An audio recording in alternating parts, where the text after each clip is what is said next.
From TMP to TTNG, for sure the cure and those tired meme jeans. Hella Kinsella and the promise ring.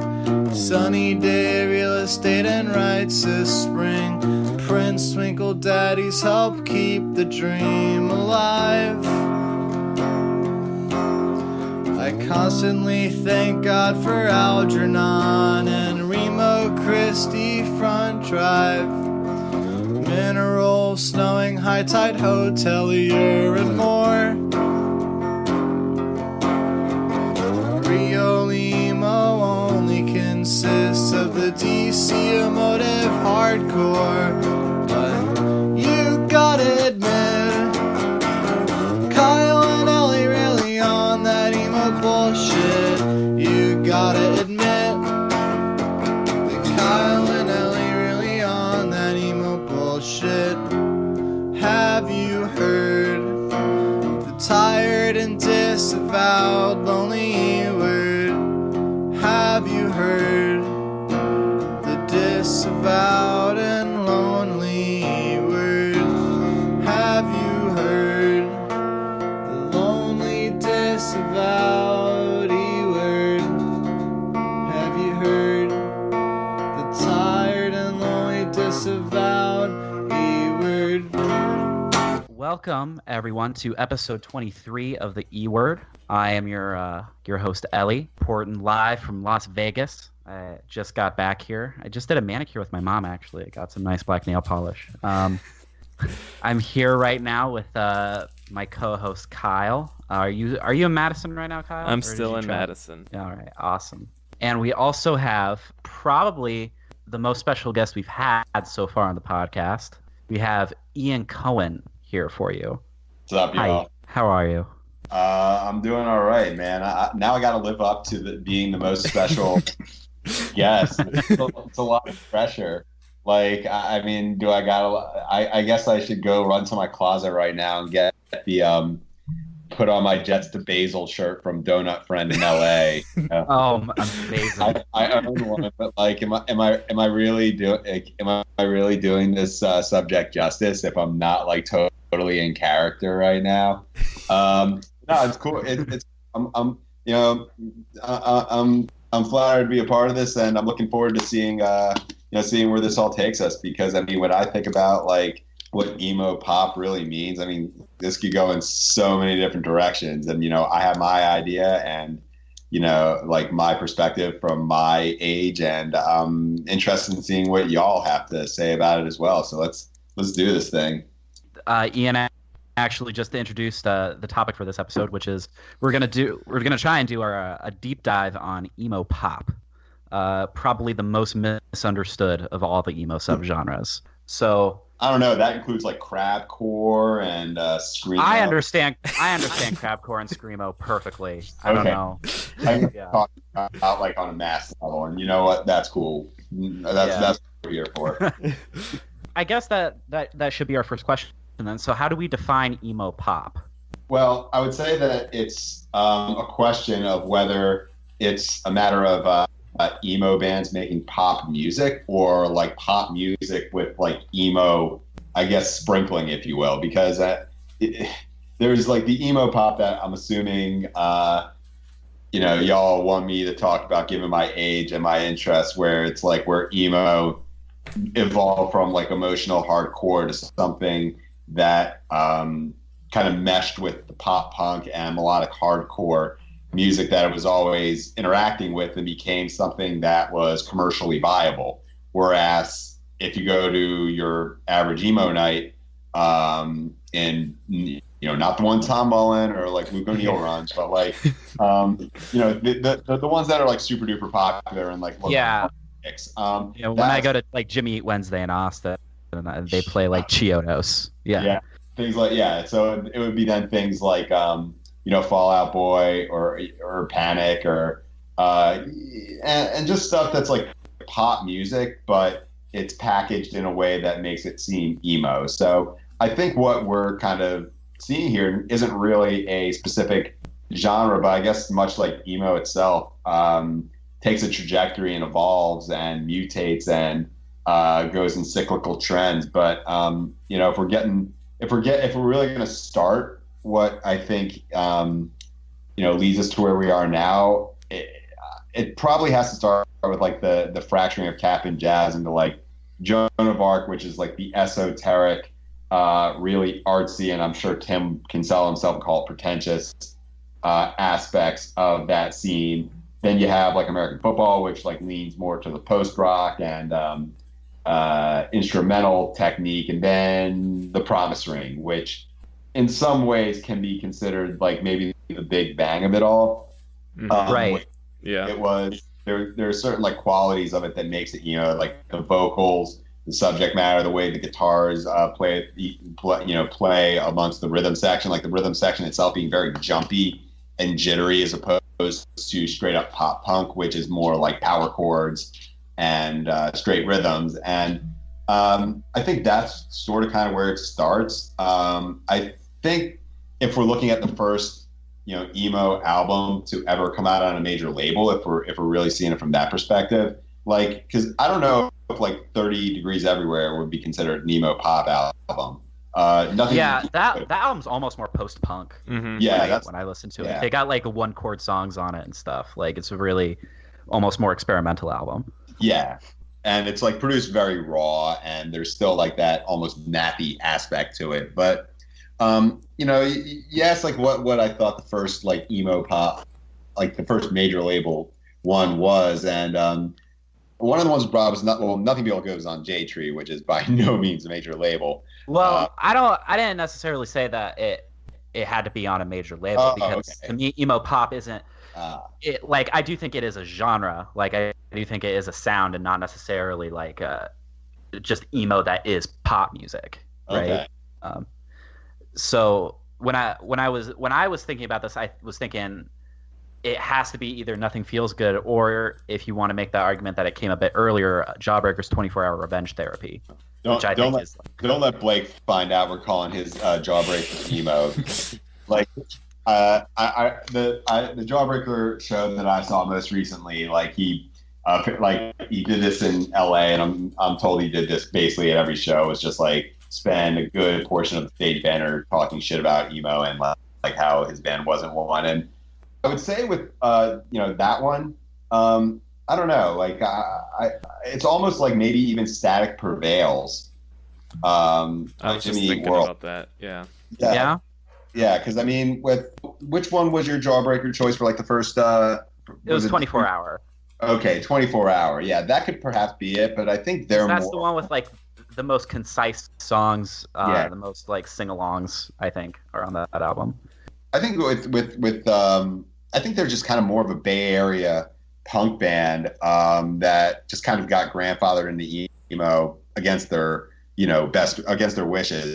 And, you know, when they got signed to DGC and like had Rob Cavallo produce Dear You, I think they, even back then, were seen as more, well, maybe we got the next Green Day on our hands. Like but Static Prevails to me, I believe it precedes Nothing Feels Good by a year. And that is, Jimmy World was like, I mean, you listen to it, first off, it's on a major label like Network.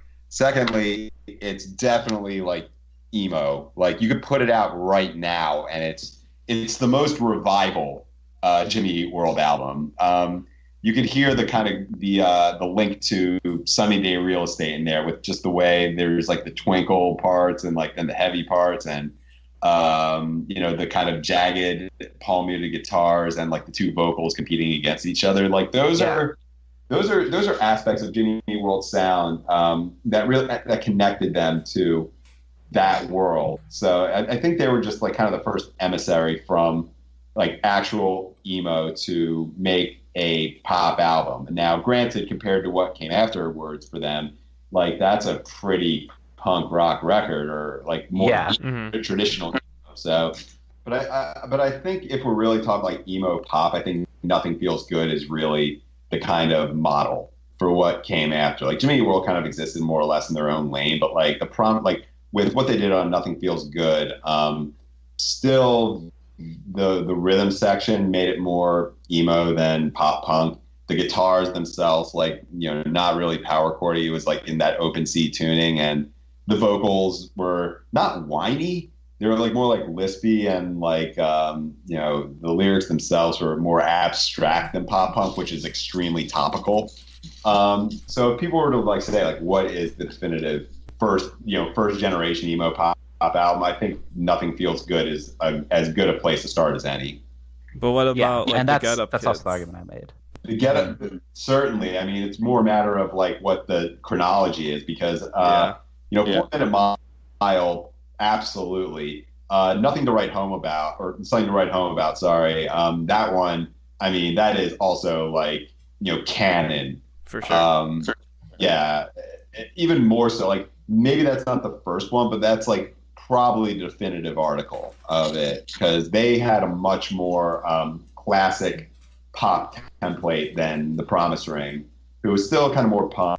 Like Get Up Kids did emerge from like Kansas City like hardcore to a certain degree, but I mean the songs on like Vagrant Records also, I would say, is more the like that took emo pop to what we think of it as now, as opposed to Polyvinyl or J Tree. Mm-hmm. Yep. I would also say, because like you said, the Get Up Kids emerged from Kansas City hardcore, like to a certain extent via like James Dewey's being in Coalesce, but beyond that, I don't think most of the members really had a hardcore pedigree. And The Promise Ring, they came from 10 Boy Summer, and None Left Standing also, I believe, who were like straight up like actual hardcore bands. They were on like Food Not Bombs comps for Revolution and such, and so you had much more of like this raw aesthetic attached to this almost doo-wop sensibility, plus like using guitars more as like texture than propulsion. So I think Nothing Feels Good was much more like sophisticated in that regard than what the Get Up Kids were doing, which was just like straight up pop with spiky exterior. Yeah. When we talk about like defining emo pop, I guess my immediate question is emo pop is that like symbiotic with like Midwest emo? Like is that like an interchangeable term to an extent? It is, if we're like talking about the roots of it, because talking about like God's Reflex. Yeah. I mean, I think that like if we're talking about Midwest emo, I mean, it encompasses so much more. I mean, we're talking like, then you gotta like think about bands like Boys Life and like what Braid were doing, and like I wouldn't call Braid an emo pop band, but I think that what was going on with like Get Up Kids, like I think when we start to go on that track, that leads us to New Jersey and I guess like Florida to a degree as well, and so it may have started there, but I think and to this day I think it continues. Emo. Can you really separate emo pop from emo itself? Because I think it lends itself so well to pop music. Because like when you think about like what pop music tends to provide, it's like very youth centric, like lyrical concerns, and also the vocals tend to skew a bit younger as well. So it was just kind of a natural fit. Like you have to ask yourself, like, can you separate pop from emo really ever? Well, Kyle, so you were asking if you'd like connect emo pop to Midwest emo, and I think the first wave you would to some extent, but as emo pop goes on, I almost think that it's more connected to hardcore than it is to the Midwest sound. Yeah. Because every single one of the Saves the Day and Fall Out Boy and My Chemical Romance and all of those bands were super strong. Yeah. Taking Back Sunday. What's like one of the number one influences for every single one of those bands? Lifetime. Right? Yeah. Lifetime, to the point where they released a record on Decadence, Yeah. Just in case we were concerned that like the conversation wasn't quite granular enough, To me, that kind of betrays something cool, because I actually wrote about this in an article I just published for No Echo, but I feel like emo pop and pop punk in the early mid-2000s was kind of this avenue through which hardcore kind of affected the mainstream pop culture at large. Thursday and AFI were also kind of using that. and they were also still kind of like repping hardcore. Like in all those early Fall Out Boy videos, I don't know if you've noticed, but Andy Hurley is wearing like a Seven Angel Seven Plagues shirt. And like Thursday has the video of the Kid in the Bane shirt, and AFI they had that side project Extremist. Dashboard Confessional used to open up for like Poison the Well and Shai Hulud. So I always thought that emo pop was more connected to hardcore, and then later on you kind of had like Hey Mercedes and May and the Jealous Sound, like people from the older bands like Braid and Knapsack, kind of doing something more emo pop, but still kind of indebted to the late 90s sound. Yeah, absolutely. Yeah, because I mean, like Knapsack, that's to me like pop music in a lot of ways. Just like Knapsack's also one of those early emo pop bands for sure. Yeah, exactly. But they're from like Las Vegas or something like that. So it's kind of hard to see them as being like part of that same scene. But yeah, I think that's an interesting point of how the more pop it got in the later part in the 2000s, the more hardcore infiltrated it, Yeah.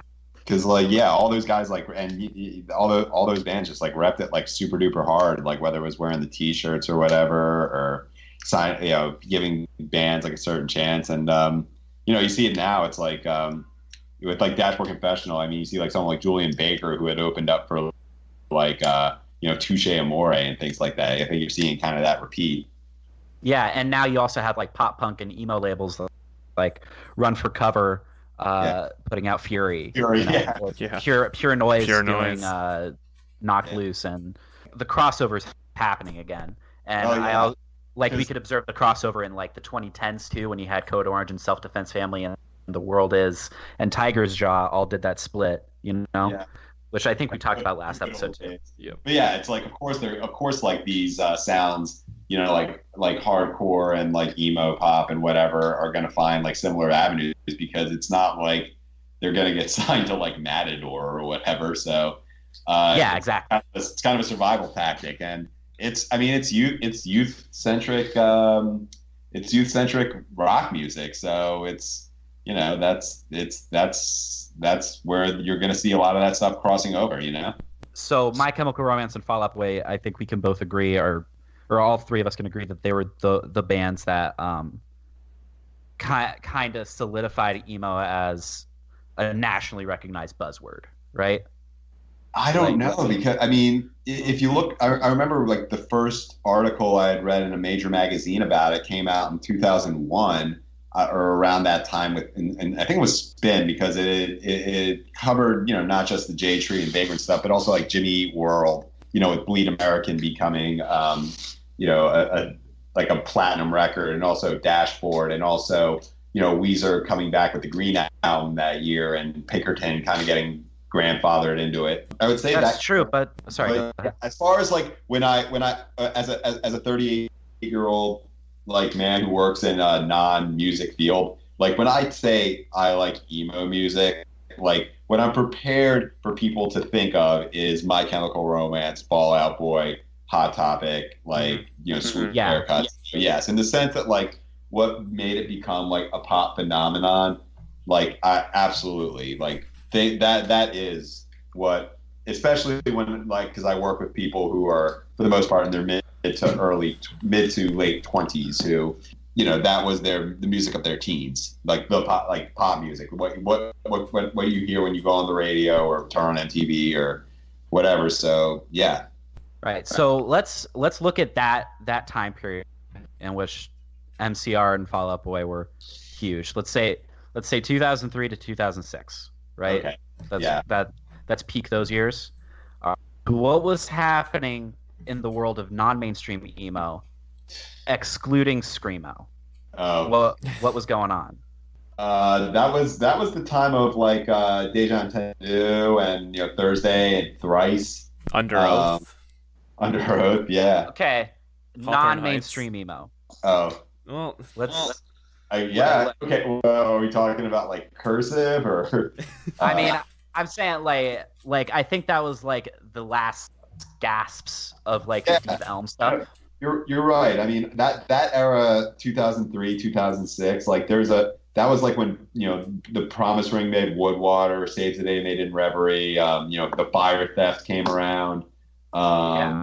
and that was like the time where the old guard like tried to make like indie rock albums, and they were just they just like and also On a Wire by the Get Up Kids, like that whole era, like really was like an end of like that was an end of an era. There's a lot of like all the records I just mentioned are awesome, but they're not. What had happened is like they really alienated the old fan base and didn't make the new ones, and you see that repeated nowadays whenever, for the most part, whenever like an emo band tries to cross into indie rock, you get the sense like they're not trying to hear that. So I think things got more harsh and like it was definitely more hardcore as opposed to like the softer kind of more genial Midwest sound in 2003 to 2006. I do think the Midwest stuff was still around because you had like Cross My Heart and Branston and Benton Falls. Yeah, like, but not mainstream stuff right there. It's not mainstream, but like I feel like in that time they were kind of almost ghettoized. Like that was like, oh, you're still into the Midwest emo thing, I guess. Like check these bands out. Like it was a very specific niche, and that like 2006 is like arguably where the quote unquote emo revival would have started with Algernon and Look Mexico putting out their earliest stuff. I think up down too, right? But that's also like when Devil and God came out too, and A City by the Light, and so that's where like the emo pop also got kind of serious as well. Yeah, I mean you see it splintering off there as well, but that's like really probably peak Fueled by Ramen. Yeah, and then I think 2007 it all broke down. All Time Low took over. Forever the Sickest Kids took over. Cute Is What We Aim For took over. And these are bands that kind of like aped the sheen, like the superficial elements of what had been happening earlier, but just Disney-fied it. Made it real shiny and clean for mass consumption. Didn't really have any of the same like hardcore or emo roots as the earlier bands. And at the same time, you also had like heavier music was becoming popular than ever, I think, because like we were talking about Under Oath, right? And Norma Jean got big, and somehow Every Time I Die got big, and Attack and the Devil Wears Prada, and later on Of Mice and Men. Like this was definitely a time where like you could make a ton of money playing music that 10 years before you would have had to make like $20 a night opening for Strong Arm or something. Yeah, I mean that's it. It's it. Like when you talk about like Of Mice and Men and like all that, it's like, man, that's like, to me that's like, I would call that almost like more like metalcore, or like the House of Blues circuit. Exactly. Well, that is what it is. But people are still calling it emo. Yeah, and I'm glad that like I'm having this conversation with y'all, because like I mean like let's talk from like 2006 to like 2009 or 10 or whatever. Like I am so clueless as to what was going, because like, fun fact, I worked at APA in 2006 when one of the guys, Andrew Stein, was there repping a lot of the Fueled by Ramen bands, and I would hear, what was it, the Hush Sound, and like, what was that name of that fake Paramore band? It was like Hey Monday or something like that. Yeah. And I would and I would hear this stuff, and I'm just like, wow, this is so fucking not for me. And at that point, I'm just like, okay, well, time for me to check out. I'm gonna go, just go straight up into like, the National and Okerville River, and like that's what I don't need to pay attention to this anymore. I remember the band that really sunk it in the mainstream for me was Cash Cash.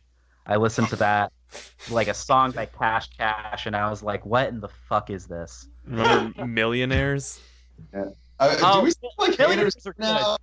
This stuff is super. I mean, this stuff is pop, and it's, I mean, in a way, it is kind of what we're talking about. And like, I'm always, worried that like when I like talk, like I sound like old or like a hater, like, because this is what the kids were listening to. And I mean, it evolved in a way, and that's great. I guess they were doing some new, in some way, interesting stuff. Yeah, I mean, at that point, I'm like, I can't find any foothold here. I just can't. Well, like, and so like I checked out, never to return until like someone told me, hey, check out these bands on Top Shelf, dude. It's like, whoa, they still make shit like this? Where the fuck has this been all my life, you know? but that was like an especially wild time because like wasn't There's it still money. yeah, like Forever the Sickest Kids were like signed to like a huge deal with having 4 songs on MySpace.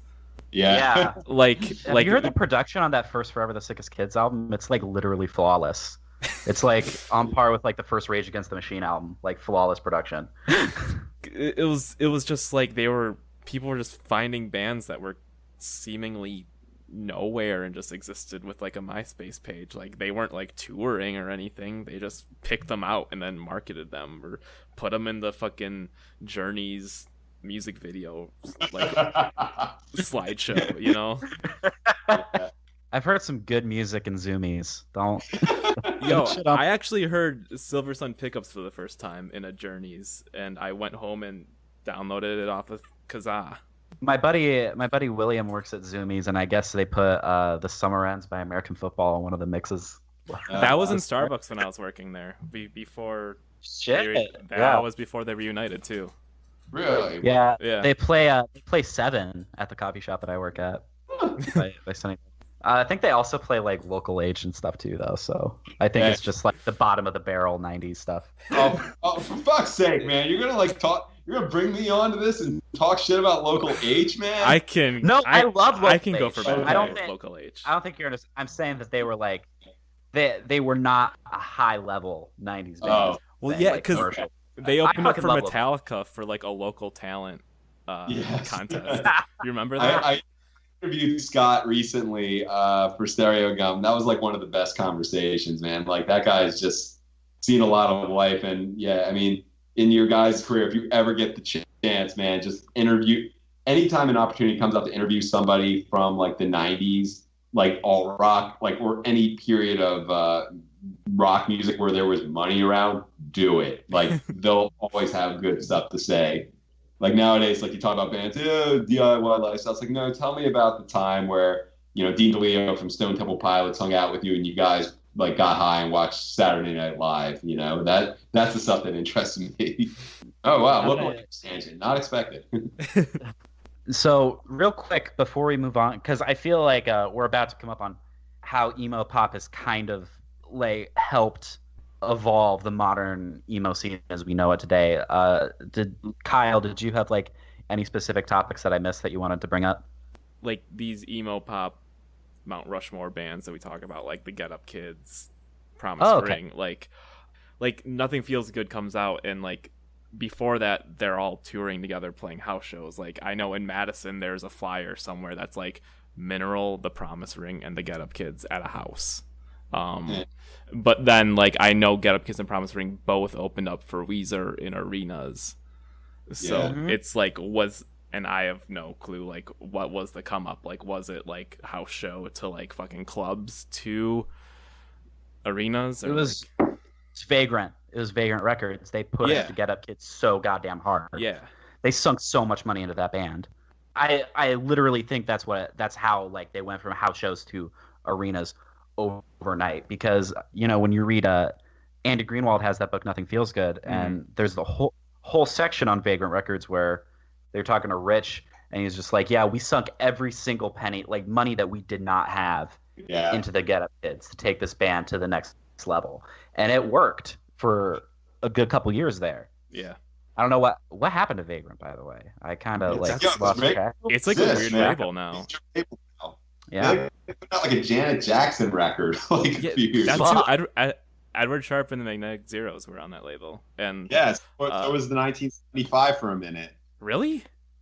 Yeah, the Hold Steady put out a record on Vagrant. Stay Positive came on that.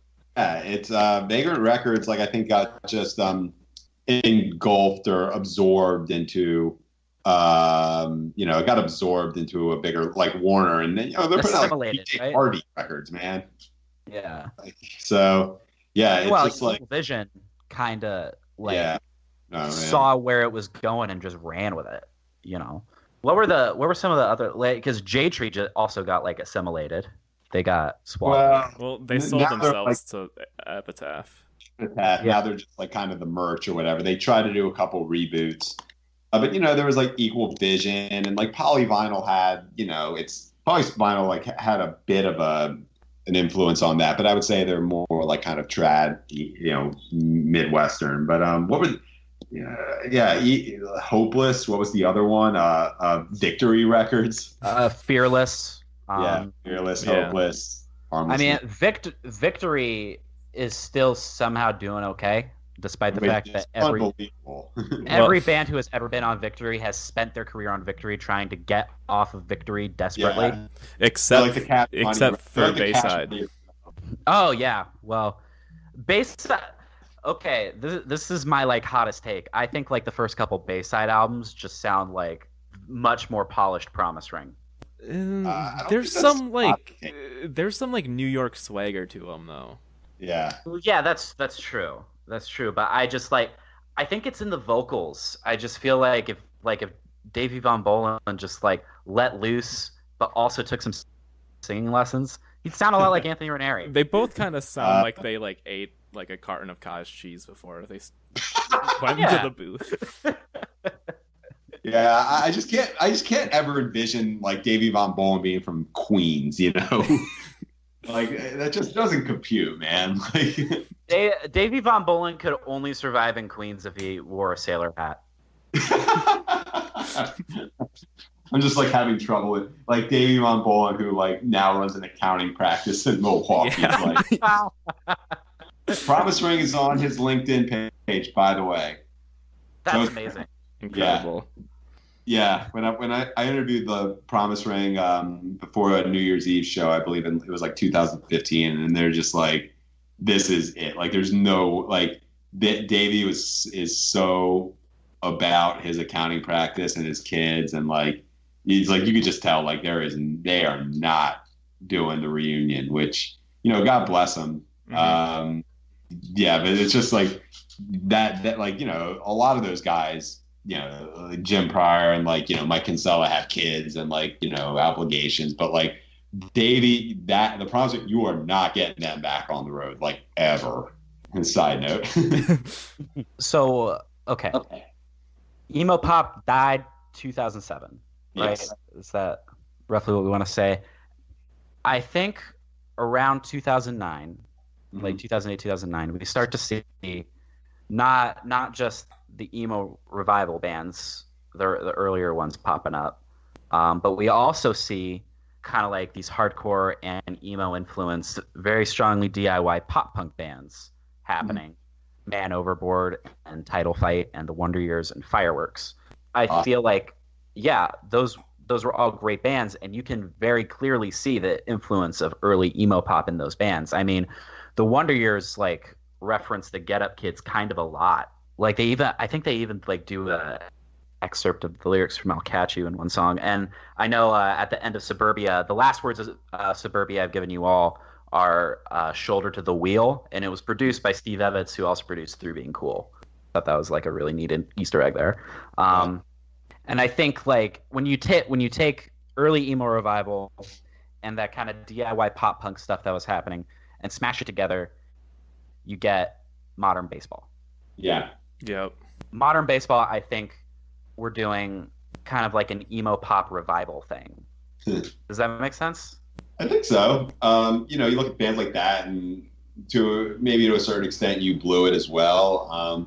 Later You Blew It, I think. Yeah. But I think modern baseball, like, and it's interesting how I remember like talking about this before, like recently, just how a lot of like punk or emo or hardcore or whatever, like compared to actual pop and like R&B and hip hop, like it doesn't seem to evolve. Like this stuff reminds me of the '90s, but the way you bring it up, it shows just how it evolves like more incrementally, and it's like a blend that doesn't seem like radical at the beginning, but when we look back on it, it's like, yeah, modern baseball could not exist without, or like the Wonder Years could not exist without the Get Up Kids, but also or other forms of pop punk or like Blink or whatever, and same with Title Fight. Yeah, Title Fight. If you listen to some of the early stuff, like I think Evander on Last Thing You Forget is just like 3 ripped off Blink songs smashed together. Yeah. But at the same time, like these bands all kind of seem like they like had done their digging and their research and their listening to like draw the influences. Like it wasn't just like let me copy your homework bullshit. Well, yeah. Most people who start playing guitar, and I think that's the part that makes emo or whatever you want to call them bands kind of separate from like indie rock or whatever. It's like when these bands get started, Modern Baseball, Title Fight, etc., they're like young kids who just probably learned their first Blink-182 songs, and so they start from there, and then they evolve and they become, they integrate more mature like indie rock influences. Whereas you start to see some bands who like are, they start the band at 22 years old after they've had their, after they've like discovered the Smiths or whatever. So that's, it's like that early Title Fight stuff, that early Modern Baseball stuff that really still in a way dictates how they're perceived, even as much as they can evolve. Like if you ever start out with a band like, that covers Blink-182 songs, you probably should break up and start a new band under a different name. Seriously. That's I think that's literally what All Time Low did. They literally did start as a Blink cover band. They got their name from a New Found Glory song. Yeah.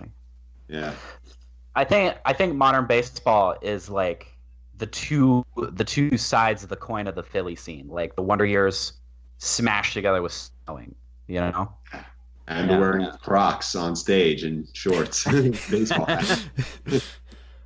And I feel like all of the bands that are like happening right now, that are hype right now, Mom Jeans and Prince Daddy, they owe so much of a debt of their sound to Modern Baseball. Like it's how fucked up is it that we're like, I mean, obviously we're speaking about Modern Baseball in the past tense because they've been on hiatus for like the past couple of years, but it's like it's like so crazy that they're like elder statesmen now. Right.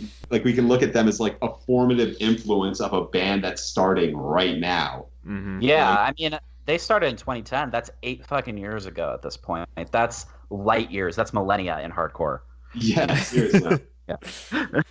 Yeah, it's like all these bands that are celebrating their 10th anniversaries now, like, Touche, Menzingers, and Algernon, like with the release, it's like 2008. Like, I mean, most of like, and that's the interesting part is like most of the emo bands that like are legendary or whatever, like with the exception of like Jimmy Eat World, like they broke up. Like, like they don't have like a Yola Tango-esque discography of like 10 deep where you can like it's just like they made like they made like one that was like awesome and then like maybe one that sucked and they broke up, like but Modern Baseball, like it, I mean, bands like Mom Jeans and like Prince Daddy and like whatever you want to call it, Sparkle Punk, Weed Emo, Memo, whatever. I invented the term Sparkle Punk and you like gave me a shout out in like a couple of your articles, so I always appreciated that. Awesome. Yeah, but like there's a name for it. And, I think at one point, like also like 2 years ago, I wrote a State of the Scene address and tweeted it at you. And you said anyone who can name check the hotelier and Brother Lynchung in the same sentence gets props from me. And I've been writing off of that for the past 2 years. That's just been giving me life. I try to make a difference, man. But yeah, that's and it's weird because I feel that stuff is super popular. Like the Mom Jeans, Prince Daddy, whoever else, like Just Friends, like the counterintuitive whole scene, even though it's like not getting as much attention from people like myself as some of the emo revival bands did. But I think it just kind of shows like how things evolve, because back in the mid 90s you had like the more serious kind of twinkly Midwest stuff, and then it came kind of more pop, and then it became like just straight up pop. I think we're maybe seeing a shift towards that, and I think that even kind of counts with like the emo trap stuff too. Yeah, I was about to bring that up because I feel like this barrier between the two forms of DIY music, being DIY guitar music versus DIY hip hop, both are extremely grassroots and democratic forms of music made primarily by young people, and they are now finally crossing over in this exciting way. And of course, it's getting just massive amounts of shit, both from like old heads and new fans. Mark my words, in 10 years, like people will be publishing like coffee table books on Little Peep's life. Oh no, absolutely. It's gotten to the point where people are like, Lil Peep has like become already such like a major factor in pop music in general that like people are actually willing to take like Wicca Faye seriously now. Mm-hmm. And his new shit's actually great. Now that he finally has like solid production. Well, yeah, behind the boards, man. That guy must sleep might sleep 1 hour a night. And so, well, man, like I just love how like every time he like mentions anything like on Twitter or Instagram, people are like, yo, where that new title fight at though? Like, the dude's at Columbia University right now, man. Or maybe he graduated, I don't know. But it's just like that's like one of my favorite running jokes in that realm. But yeah, it's like I think the emo trap stuff, like Nothing Nowhere and all that. It's that stuff is super duper popular, and much to the same degree of maybe the 2007 Fueled by Ramen stuff that I wasn't well versed in. Emo trap. I mean, I listen to that. I'm like, I feel fucking old, man. Again. I feel old. Like, Tom Mullen both. What's that? Tom Mullen also had the exact same reaction when we talked about emo rap on the pod. Yeah, I mean, but that's kind of the point, isn't it? Like, I think that, especially with like rap, I mean, there's a lot of stuff that, if it's doing what it's supposed to, like, it's gonna make a guy like me who's like, once again, I'm 38 years old. I have a full-time, completely not music job that takes up most of my time. I live in San Diego, California, which has not been like a DIY factor in God knows how long. And I'm not at the basement shows. So it's like, yeah, I'm not supposed to get it. And emo trap, whatever you want to say, like, I mean, it's not my wave, but it's still like an evolution. That is a young person's formula for music right there. Because I mean, like, look, it's great that there are bands that want to sound like Cap'n Jazz and like all the stuff I would listen to in college when, I wanted to get sad about some girl who didn't like me.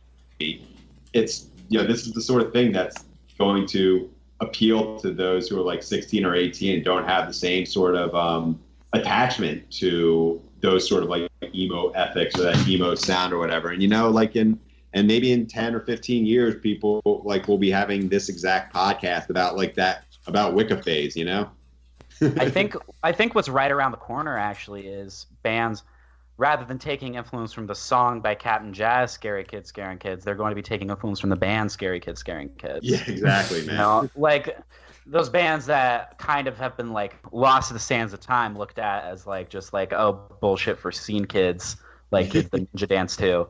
Like they're gonna get rediscovered and they're gonna get like critically reappraised. I think that's definitely gonna happen. It took a lot of like moving mountains to get like not the band itself, but like it took a lot of like effort to really get like emo in and of itself like recognized. And I think with things being the way they are now in at least the critical realm, there's a lot more people are much more open or there's just like a more diversity or like more acceptance of like pop and things that may not have been like covered or even like acknowledged at all. And sure, you're going to get some scene kids who will, I'm surprised there hasn't been like a full-blown reevaluation of Fall Out Boy or Panic at the Disco. There kind of has been. My Chemical Romance are kind of like fully accepted now. Yeah, but My Chemical Romance also went on hiatus. Fall Out Boy and Panic at the Disco are still making like huge, so like they're still an ongoing concern. So I don't think they'll and same with Paramore is like, nowadays like Hayley Williams is like basically maybe like number 2 to Mitski as like the most unassailable like rock artist on Twitter. Yeah, they're like part of the Poptimist canon now.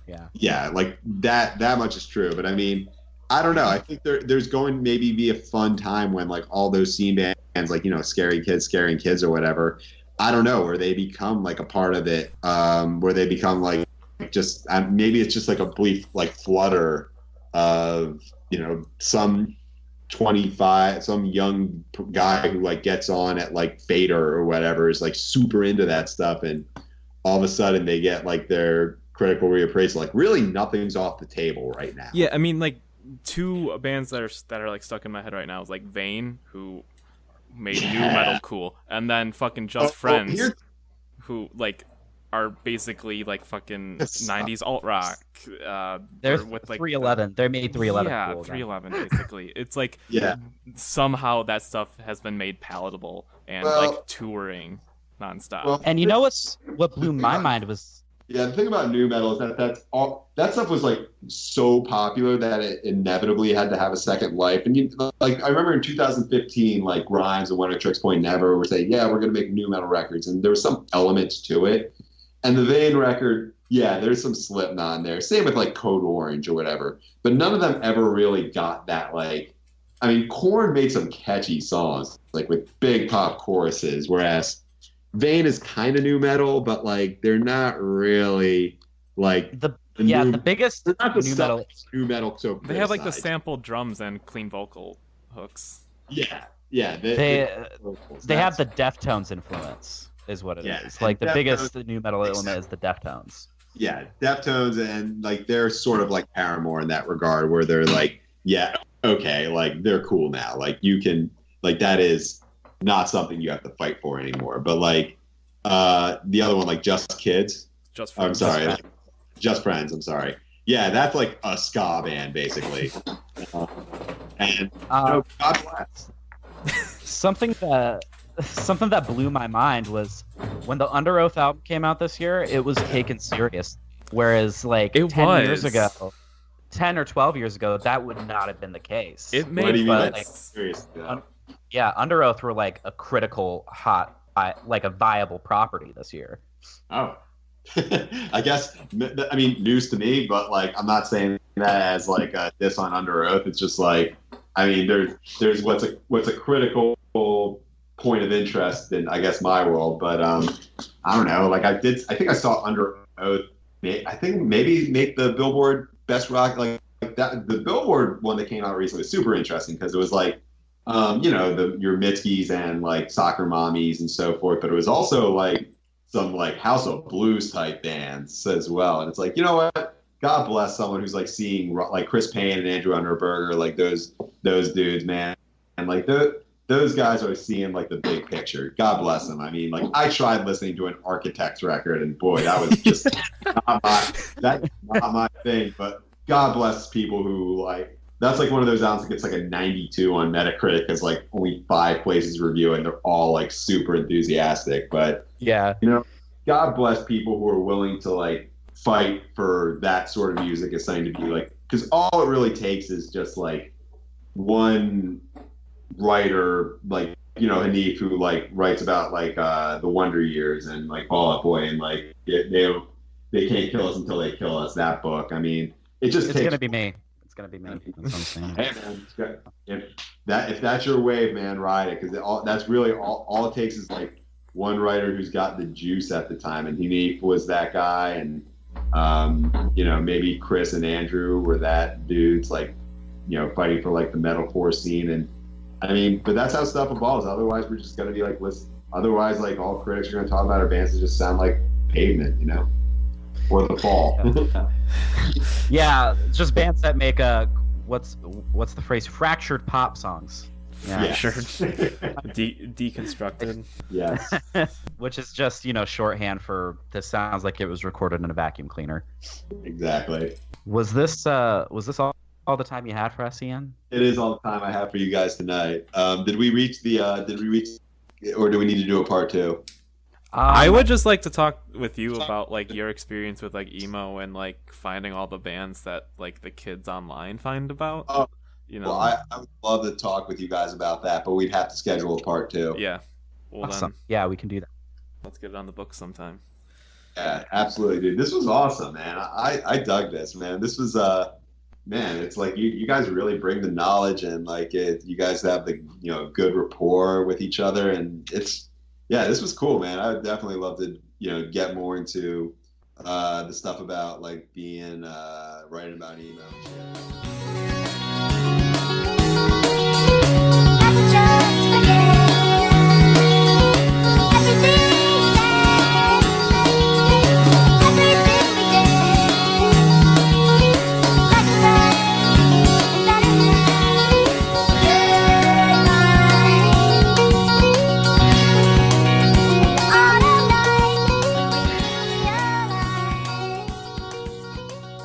So this would be part 2 of our conversation with Ian Cohen. We're recording this like a month and a half later, but I am glad that it's happening.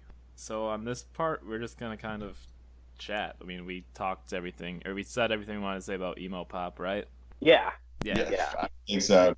One thing that I wanted to start off with is just, I'm curious, Ian, how you keep up with emo, because like an example that I remember was like you at the end of 2016 or 2017, you were posting about like Just Friends and how you're like, this is going to be like the future, and like Just Friends like didn't even put out that like LP out and stuff. So it seems like you're really quick to bands, and also like Awake But Still in Bed, you were really quick to them too. How are you keeping up with emo? It's interesting because I don't know, I feel as if like I'm like so behind the times in a lot of ways, but maybe it's because I don't know. It's like maybe like I catch on to things after they've like bubbled up for long enough on your like emo subreddits or Twitter or whatever. And amongst the mainstream writing community, it seems like you said, I may have gotten to that first, when in actuality, a lot of people on like Reddit, like the emo Reddit page or Chorus FM, formerly Absolute Punk, or just people on Twitter or whatever, people volunteering information to me. I don't feel as if I'm really like digging in a lot of ways. But for the most part, I think when something catches my interest, it's when there is enough of a groundswell of prior interest. With Awake But Still in Bed, someone referred that to me. I can't remember from where, and then things took off from there. Just friends, like I have friends who work in like PR and labels and stuff too, and they put me on to things. So I would say, generally speaking, just going to the usual darker corners of like the internet. But like at the end of the day, or just bands referring other bands, or like, oh, I see this band opening up for a lot of bands. It really just kind of comes to me in a way where I don't feel I feel a little bit of guilt because I don't think I really do the groundwork that a lot of these other younger people do that are at the shows, who are at like arranging the DIY stuff, doing like little blogs or whatever. Not little blogs, but like ones that are, I guess, like lesser known. Thanks for the shout out there or whatever. And I mean, so let me just clarify something real quick. Yes. Like people like me who are on the emo subreddits and on the Facebook and on the Twitter and doing blogs and all this shit, we are losers with no lives. So of course we know about this stuff first. We have nothing better to do. Like as far as like people with like real like big boy jobs, you are absolutely the first person to write about Awake But Still in Bed. Like, et cetera, et cetera. So don't knock yourself too hard. Yeah, but at the same time, it's like I feel as if sometimes it's a little too easy for me. Because I admire how the people who are doing like the groundwork, who are like really in there. Like I'm not going to these shows for the most part. A, because I live in San Diego. B, because like I'm 38 years old, and like even when I go to a Joyce Manor show, like I did a few weeks ago, I feel like I'm a dad or something along those lines. Yeah.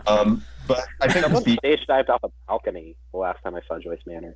Well, I hope that didn't happen at the Palladium, but I think it speaks more to, I guess, maybe the lack of like people really covering this stuff at the higher levels of like music publications than any sort of, magic ear, or any sort of thing I have going for me. It's just like if I'm getting to it first, it's probably because there's other people who are who are like even checking for this stuff. So it just makes it look like, it just makes it look a certain way, when in actuality, I'm doing the final part of the work instead of like the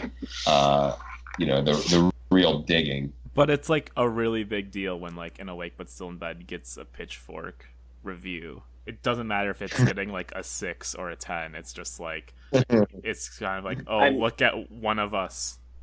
Like, and they were opening for Joyce Manor at that Palladium show. I mean, like that's like a 5,000 cap room, and then when the first time I saw Awake But Still in Bed, that was at the Observatory in Orange County, opening for Joyce as well. And that was really cool to watch, because usually you see a lot of bands who are super new, and especially if like it's one person arranging a band rather than like 4 people who've been a band forever, and like they just own the stage. They like that band has such star quality. And so it was super cool to see them like be put on incredibly large stages and just kill it. That's really. And then I also saw them play for like 12 people at a record store in San Diego. So I was just gonna say, I think they play with like the same level of intensity no matter what room they're in, and that star quality Ian was talking about, that's like down to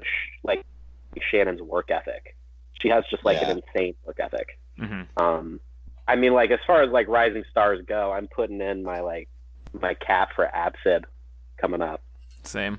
But I guess the nice thing about the thing you mentioned about how getting any sort of coverage from, be it Spin or Stereo Gum or Pitchfork or whatever, there is, bands are really excited about it, even if it is like a 6, because for so long there was this this kind of inside jokes within the writing community about how if a certain band gets like a 7.2, they'll like call their publicist and say like, how come you only got us a 7.2? There's this like entitlement. There was this entitlement that really existed for a very long time. Maybe it still does within what I would consider the more traditional indie rock, whether it be labels or what have you. And whereas like there's no real entitlement in this world. Like they are just shocked and that they get like mentioned on either my or like someone like Stephen Hayden, who often writes about this stuff. If like they get mentioned on his like Twitter, that's like a big thing for them. So I don't know. It's super cool, and it's a nice change of pace from I guess the entitlement oftentimes you see in the indie rock industrial complex. I mean, indie rock industrial complex is like a really unique way of phrasing it. Do you think like, because in my view, I feel like emo, outside of like a couple bubbles, whatever it's covered on Pitchfork and whatever, is mostly outside of what the broader sphere like considers indie rock. And in some ways, I think like indie rock is somewhat more commercialized or structured in a more capitalist way than it has been before. For whatever reason, emo kind of exists outside of that bubble. I think that's the reason why like people get so stoked when they see an emo band on Pitchfork, because they know that it's not because they're the type of band that Pitchfork is expected to cover. Like, Pitchfork is going to cover the new Radiohead. They're going to cover like Arcade Fire or TV on the Radio or anything along those lines. But something like, even back when y'all reviewed Modern Baseball, I remember thinking that was like a huge deal. Yeah. Oh my God. I'll tell you about it. Was super funny. I remember back in the day when we had like this thing like Pitchfork Advance or whatever, and it was like a thing where we would stream albums in advance. Yeah. And I remember when we did Modern Baseball, like we were just I don't really remember like I didn't have that much say in it like at all. Like I would sometimes recommend things and I'd say like, why don't we do this Modern Baseball one? Like we're writing about it. I like it. And I remember it got like so much traffic that like they were like on the front page of it, and which was like just the funniest thing, because this was back when they still were just dudes wearing shorts and Crocs on stage and like ads, and no one really knew who they were. But that was just one of the indications of how And let me just clarify that there was one of the things like I think people oftentimes like will say to me or whatever. It's like, oh, you guys are just covering it to look cool or to get clicks or something like that. Like I can assure you that no one ever told me, hey man, just keep going with this emo stuff. This makes us look super fucking cool, and we got to get this modern baseball traffic. But nonetheless, it was funny because so many people like responded to that album. It was just kind of unusual, and the same sort of thing happened with Balance and Composure. I remember when we ran that interview for Reflection, like the internal conversation about that was, I got sent an email about it, and it was like a couple of people on an email chain, like 3 people maybe, guys who like usually cover like, metal or harder forms of rock. And the discussion was along the lines of like, this is kind of hot topic, but I'm fucking with it. It's like, yeah, me too. Let's run something on it. Why not? There was just such a huge response to it, like an unusually big response to this like little track from this band that we like never covered before. And honestly, that was how I got introduced to a lot of the people who work within this world, whether it be, Kevin at Top Shelf, Jamie Coletta, just James Cassar, like just people like that, like all of a sudden coming out of the woodworks to contact me and to let me know about like stuff that's going on in this world, because all of a sudden it's like, wow, we can get this stuff covered. And from our end, it was just seeing this huge response, like, what the fuck are they doing covering Balance and Composure? So yeah, that's kind of where like 2013, that year, I mean, that's where it all kind of got started. Mm-hmm. And once again, as far as mainstream coverage of that stuff, like I think we were kind of the first as far as the major publications go on it. But at the same time, we're looking like when I would do the 10-year anniversary pieces on Tiger's Jaw recently and Balance and Joyce Manor or Algernon, there was like this period of time from 2008 to 2012 or what have you, where these bands like were pretty big in the grand scheme of things, but they just weren't being covered at all. And by the time that places like us and Stereo Gum and Spin really got on it, it was like this fully functioning ecosystem where these had like really intense and fairly large fan bases, and all these connections can be made, and all of these it wasn't just like finding this like shot in the dark. It was like uncovering Atlantis almost. I'm like, not even, because we cover, we write about like Whenever If Ever in 2013, and that's seen as like kind of a bigger deal, but like that ignores all the stuff that came beforehand, like all the splits, all the EPs, all the, and I mean, we came on at the end of it, but at the same time, it was still sort of the beginning as well.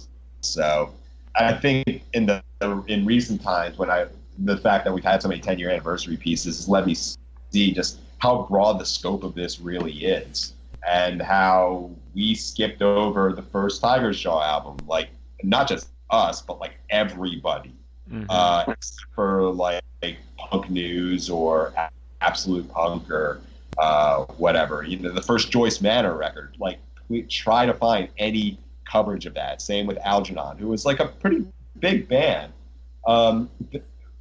When I was doing the research for a lot of those like retrospective pieces, there's just not a lot on the internet. Either the blogs like have shut down, or the archives have been purged, or just no one was really writing about them. So once again, I give all the credit to the people laying the groundwork. I just kind of showed up at a time when it was, hey, there's like a scene. This isn't a band. This is like an entire thing.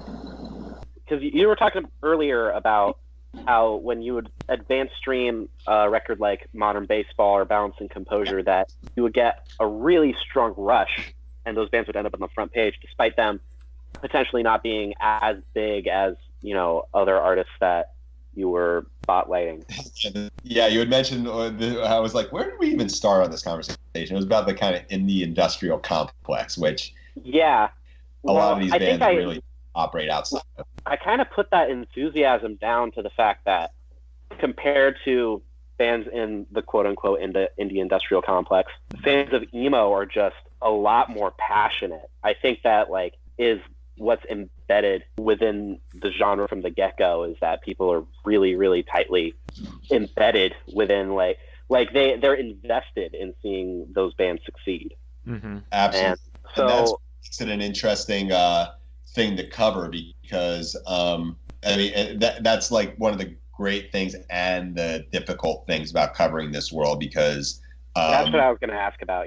Yeah, because in a number of ways it manifests, because I mean I'm sort of lucky in that like I'm outside of this scene or whatever, so I have a bit of critical distance from it. And in the same way, it's a lot of the people writing about, say, like not even like Radiohead or Arcade Fire TV on the radio, or people you mentioned before. I'm thinking more along the lines of things like even like Beach House or Fleet Foxes or Mitski, things like that.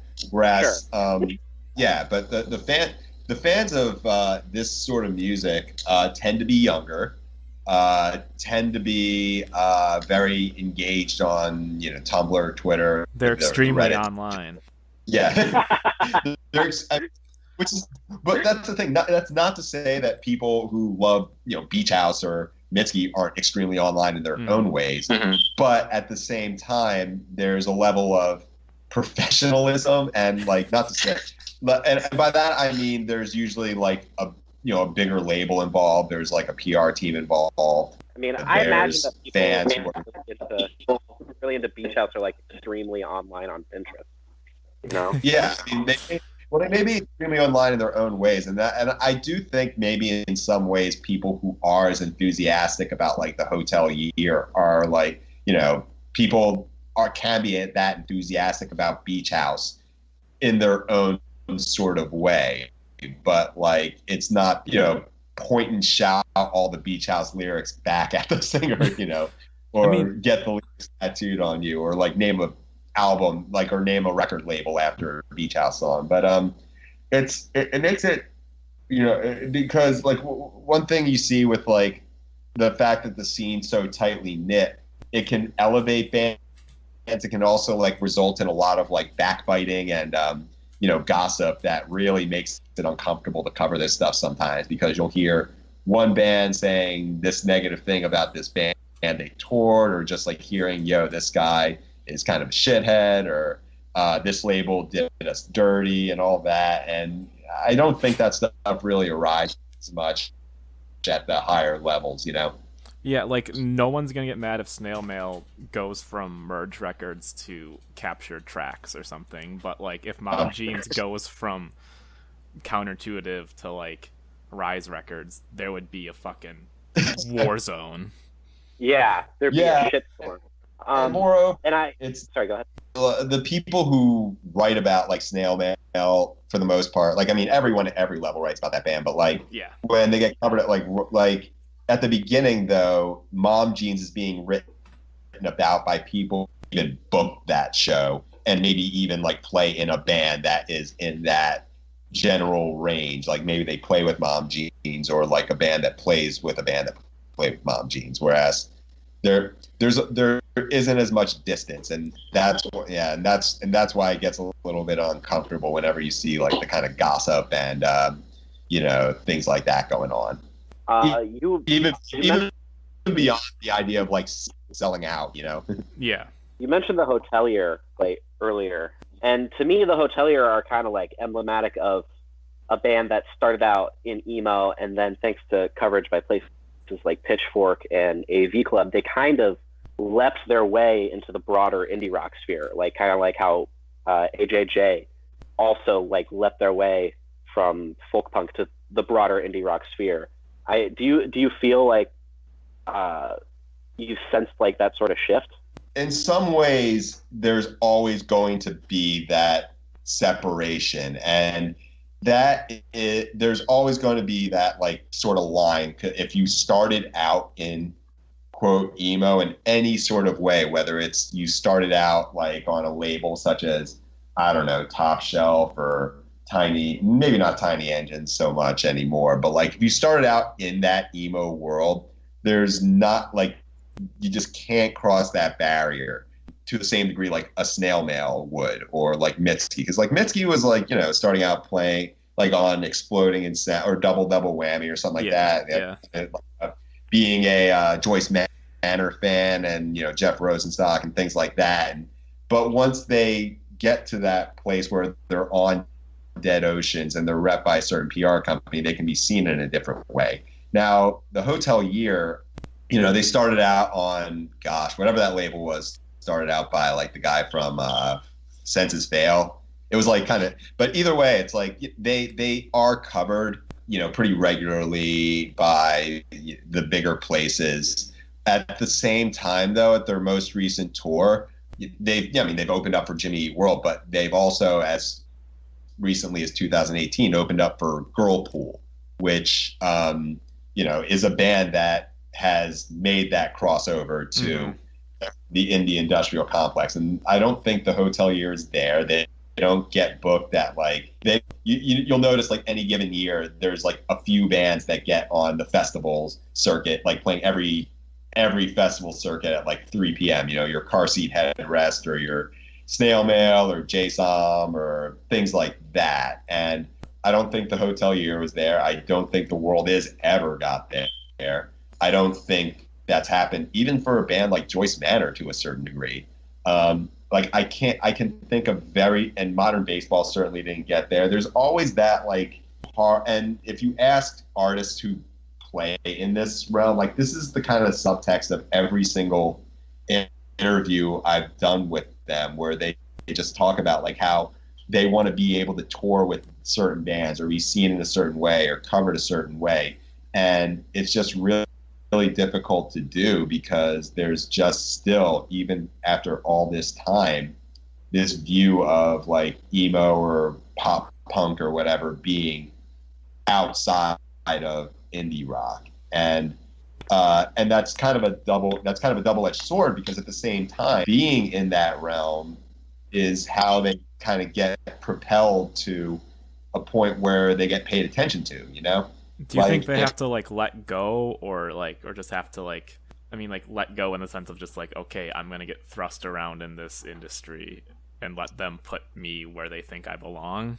Well, it's more in the sense of like, if a band gets like picked up by a certain label or a certain PR company, I think they get presented in a way, or just seen in a way that they wouldn't if they were on a different label. Like, let's you know, I always like to do kind of like a mental exercise of like something like Foxing's last album. It did really, really well amongst my 38 or 30 something friends who like are the type of people who, you know, stopped reading Pitchfork in like 2012 and like stopped going to shows when they had kids. And you know, this is a band that like came from but like Foxing band came from like Count Your Lucky Stars to Triple Crown. Yeah. Like they opened up for like Sea Haven the first time I saw them, and recently Coheed and Cambria. Yeah. But imagine if that came out on like 4AD or something along those lines. They did a split with Japanese Breakfast in 2013. But you look at Japanese Breakfast now, who was a band, you know, they started out like Michelle as like a Little Big League, a band on both Tiny Engines and Run for Cover.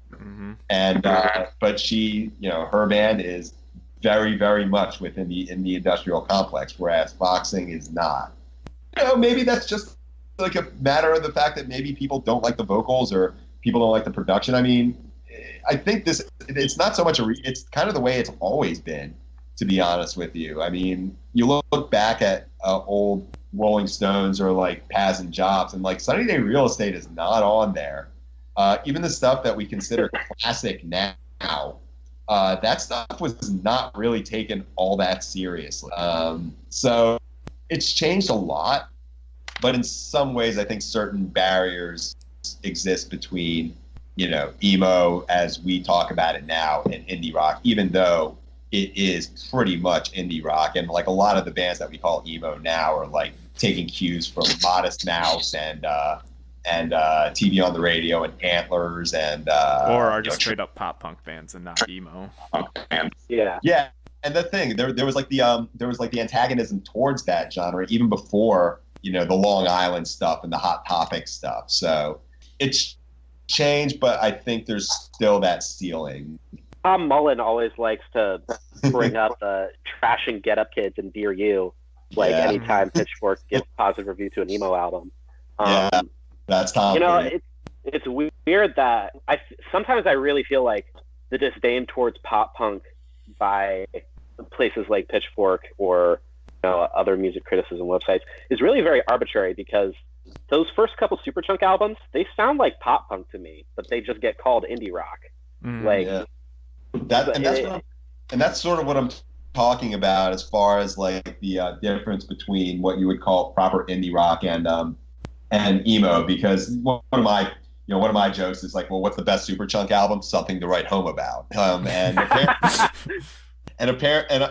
I'm told that the new Get Up Kids probably won't sound like they use Superchunk's Majesty shredding as kind of a idea of what to expect, but it is kind of. But once again, like Superchunk was a band that started Merge Records, one of the definitive labels of big indie. Yeah. Arcade Fire, Mutual Milk Hotel, you fucking name it.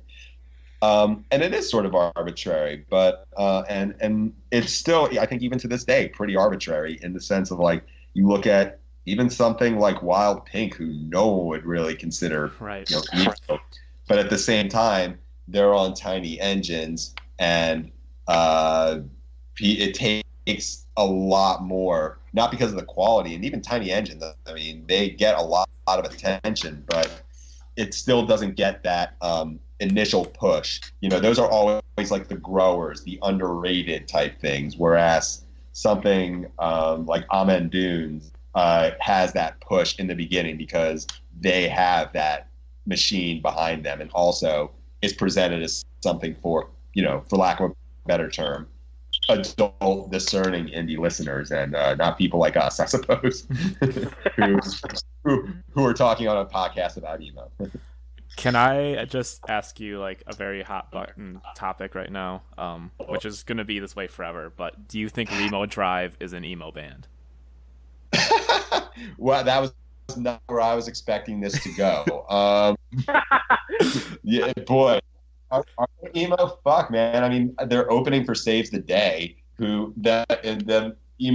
themselves are like, I mean, Saves the Day is emo, but at the same time, they're like pop. Does it really matter? I think for the come on, yes or no? Okay. Saves the Day are emo, but they're also pop punk and also like hardcore. Yeah. Remo Drive, with my experience in that, God, I would say that for the purposes of this discussion, they are definitely outside the indie industrial complex.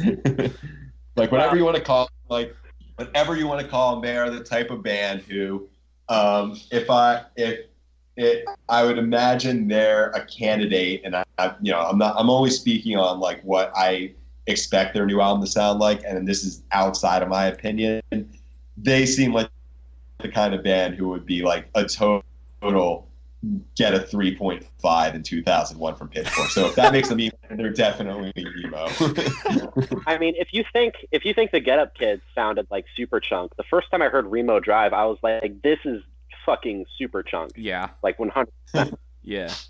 The first time I heard Remo Drive, it was like, I think they emailed me because they were just blowing up because Anthony Fantano liked them or something. Mm-hmm. Like, I think that was a big boost, which is funny because that guy, he like shits on actual good emo. So what can I tell you?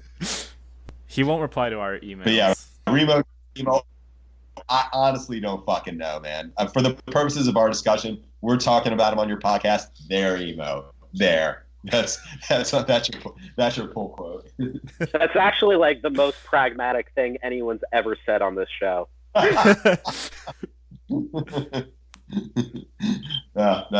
a high honor. Can I actually ask like a very serious question, like to kind of counter Kyle's hot button topic there?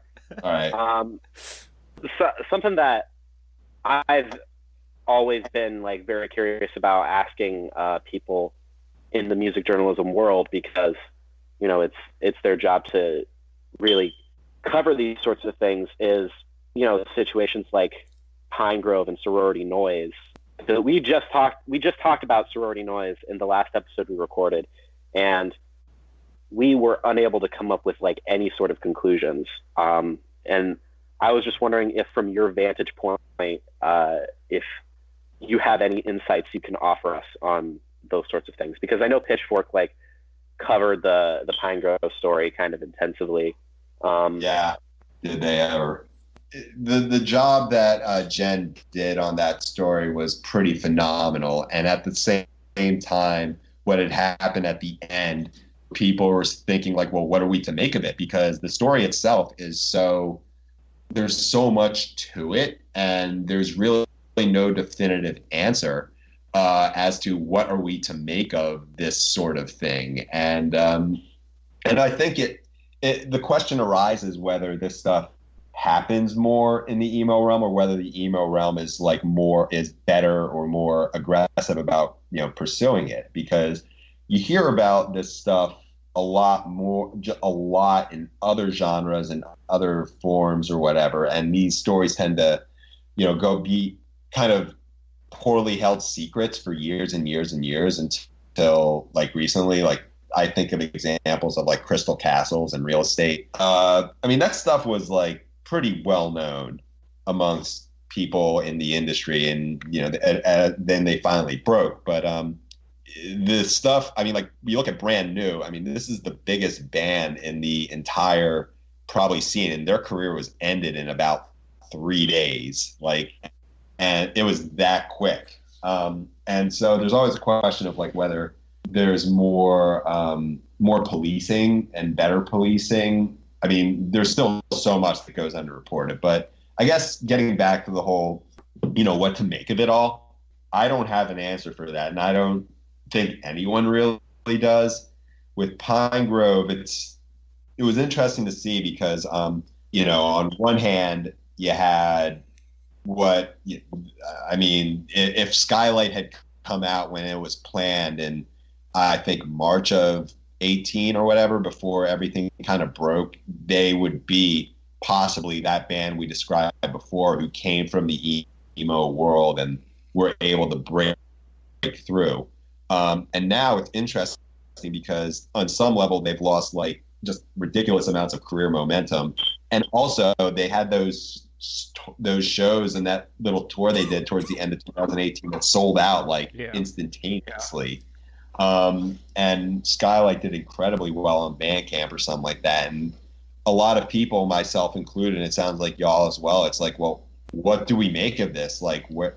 And there's just so much gray area that I don't think anyone really any answers, myself included. And perhaps in this time talking, I haven't even said anything worth taking away, because like I don't know how to really I don't really know how to speak on this stuff. I mean, with Sorority Noise, it was like, well, Sorority Noise and Brand New, it's like those bands ended, like they were already planning to end, and so when these things came up, it just kind of expedited the process. And Pine Grove is one that sort of unprecedented in that they kind of kept going.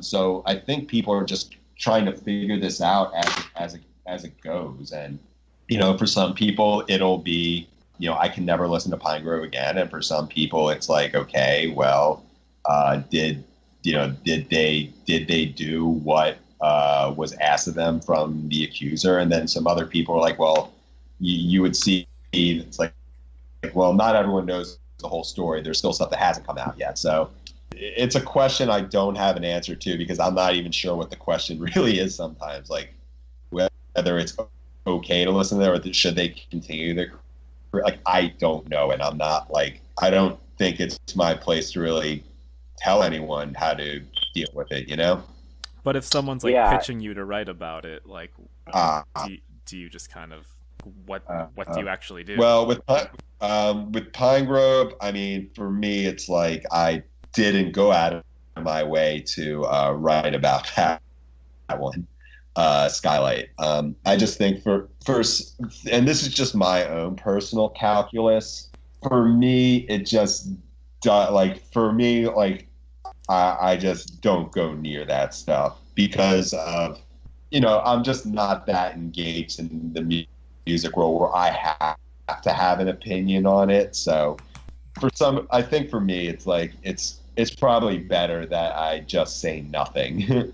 As far as as far as writing about Pine Grove or writing about sorority noise or writing about brand new, there's no shortage of people who will do that. I just think for my own personal health and sanity, and if that makes me I don't know, not good for the cause. There are ways I can be supportive and ways I can be, respectful of the situation. And I think if for just my personal experience, I just don't think there's another person who can write about this stuff at any given publication. It doesn't have to be me. Can I just say it's really validating to hear that Ian Cohen also has no idea what to do with this shit. Yeah. I'm glad that we've got that, but I think that maybe a lot of people kind of feel that a desire for that validation as well, because I think in private conversations I have with people about these sort of stories, it's no one really knows what to do, and there's I guess pressure as a writer to be on the right side of things and to be a good ally and to and so forth, but at the same time it's am I really willing to put myself out there and levy judgment one way or the other? Whether I say no, you can never listen to Pine Grove ever again, they are permanently canceled, or me saying, well, I think you should give them a second chance for reasons X, Y, and Z. It's not something I feel comfortable or even necessary rendering judgment on a public sphere, because that to me is something I'm way less comfortable doing as a human being than saying whether or not I think a record is good, Yeah. Yeah, absolutely. That was heavy. That's heavy. And that's tough because gosh, man, there have been so many bands that I've vouched for in the past who have had situations where it's fuck, man, I don't know what to do about this now. I very personally have had to deal with that stuff too on a smaller scale. It's just it's an unpleasant feeling, isn't it? It is, and not to elevate what it is we're talking about to this thing of grave importance, but I think one thing I've learned more and more is that one of the nice things about being at my age or my position or having that degree of separation is that I have the distance where I don't need to jump in if I feel I just don't feel like telling people how to feel about certain things, especially this where there's just so much, it's such hot button stuff and everyone comes to it with their own perspectives and experiences, and it's really not for me to say. Mm-hmm. And even saying it's not for anyone to say comes off as I'm not comfortable having that opinion either, because it's a new wrinkle of writing about music that perhaps should have always existed and maybe existed to a lesser degree in the print era, but it's something that I think a lot of writers really struggle with, and none of them, some may really come across yes, this is my moral calculus. Mine, I don't have one. I can't say what it is. And if there's any chance of me feeling I am rendering judgment on what's okay for people to listen to and what's not based on whatever personal stuff they've done, it's just when in doubt, I just try to say nothing. The one takeaway that we've gotten is we just don't want people promoting it, and that seems or just being private about listening to it and enjoying it. But people, on the subreddit yesterday, someone posted a sorority noise hat, and they're hey, I just got this, and people were oh, that's kind of fucked up, don't you think? And people were like, no, why is it like, why are you telling me how to feel and stuff like that? We think like that's like an easy rule to follow, like don't promote it or something, but people just don't get it. I mean, people are so emotionally invested, especially in emo, that because it's like a youth-driven thing. Yeah, telling someone that their emotional attachment to something can't be valid is like really like unsettling to their core. Yeah, and I think that's true of like any genre in particular, like, you know, with like certain metal or rap or just any music that's like typified by a certain kind of intensity, particularly of like emotional resonance. And the question becomes like, what does it mean to promote a band? Like you said, it's like okay to listen to it in your own private way, but not to promote it. And what does that mean to promote it? For example, like if tweeting about it, even sharing it on your Instagram story, like that's promoting putting it in your top 10 of the year, you know? Mm-hmm. Yeah. And that's the thing. It's like, and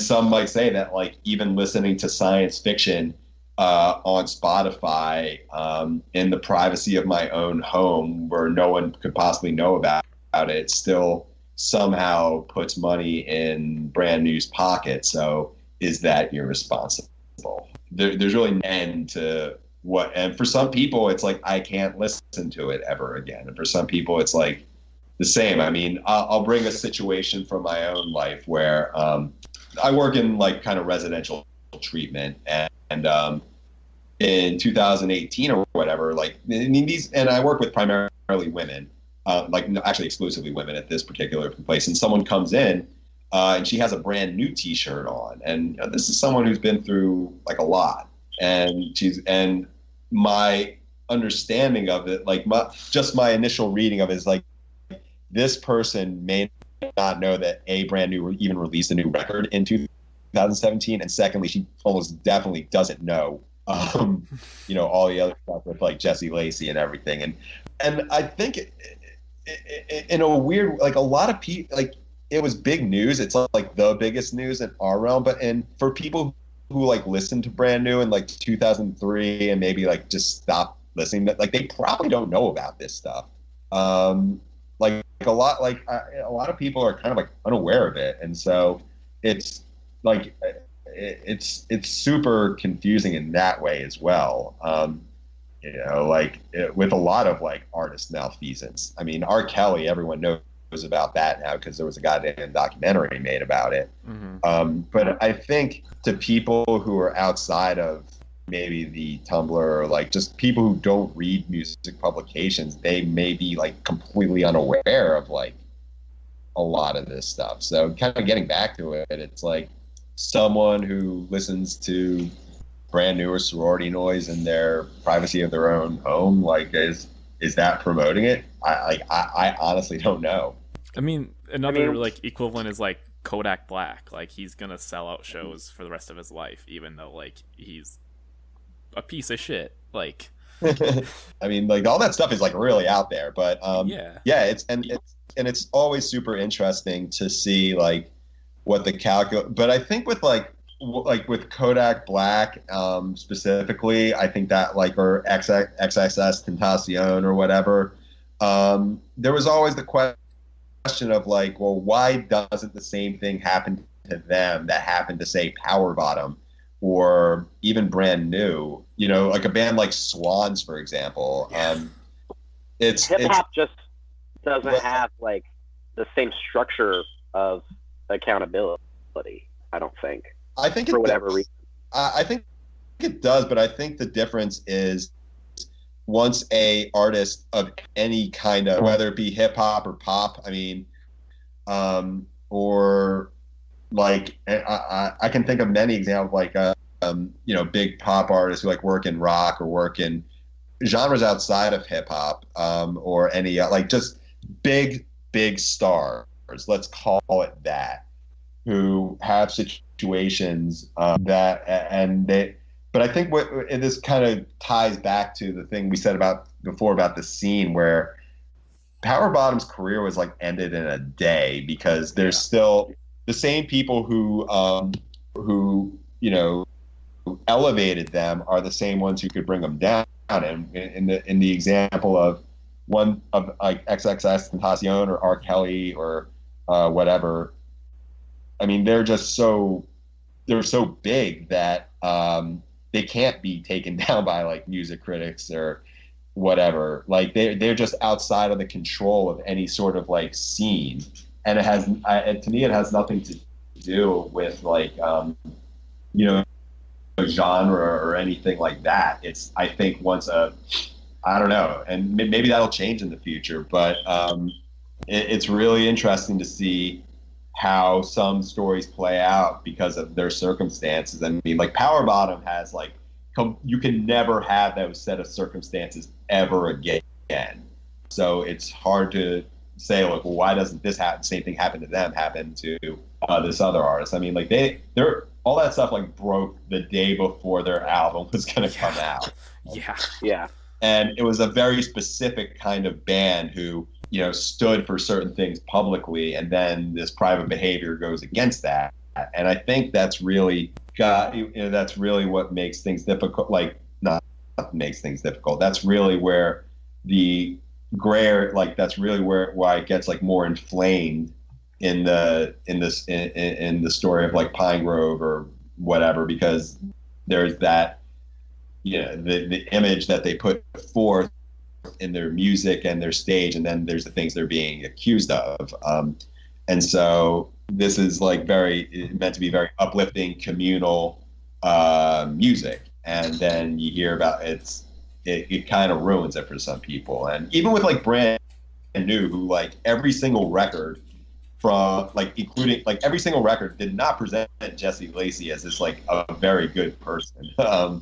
It was like this, like, I'm a piece of shit, I deserve to go to hell, and I'm not going to say why, but that resonated with people. But like when it became obvious, oh, this is what he's probably singing about, it still created that like incredible dissonance that made people feel betrayed.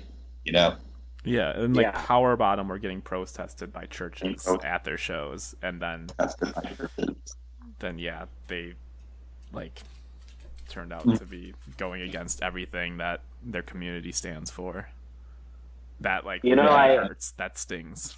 I amend my earlier statement about hip hop. I do think it is genre agnostic, because Antoine also got his career ended in no fucking time. Yeah, when that stuff came out about him. Like Lil Ugly Mane's condemnation of Antoine was like really fucking damning. Yeah.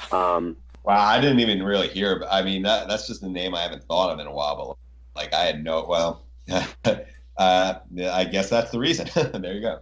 Yeah. But I mean, but like specifically with the stuff we talk about, I mean, a lot of, particularly in the past decade, a lot of what emo has been trying to do is repair the image people have had of it being primarily like misogynist in its own way, or very bro and very like kind of mall, and a lot of like what the revival bands were trying to do was like deconstruct that idea and say it's about community and like mental health and being more inclusive of people. And then that's why a lot, like, that's, I think, plays a big part in why bands who fail to live up to that standard get this, or bands who are in that community fail to live up to that standard get like taken down like immediately and almost irrevocably.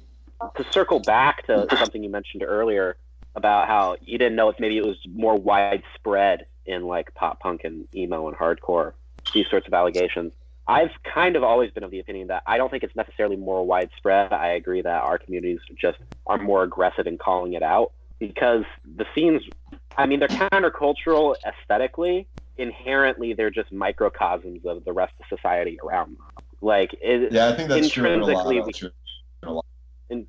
Intrinsically, we can't make ourselves not a community and therefore, like, not subject to the same problems as the broader community that we define ourselves against.